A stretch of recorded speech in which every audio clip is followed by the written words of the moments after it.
Hey everyone, and welcome! In today's video, we'll guide you through how to download CapCut in iPhone. So if you find this guide helpful, please like, share, and subscribe.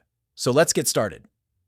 First things first, head to the App Store on your iPhone. It's usually on your home screen with a white Apple icon on a blue background.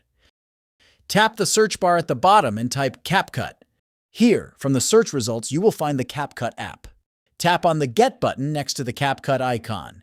If you have Face ID or Touch ID enabled, you'll need to verify your identity for the download to start. Wait patiently as CapCut downloads and installs onto your phone. Once the download is complete, tap the Open button to launch CapCut. Now it's time to explore the exciting world of video editing.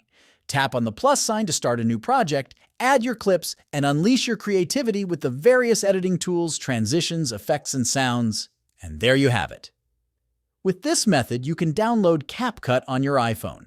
If you found this video helpful, don't forget to subscribe to our channel for more useful tutorials. Thanks for watching.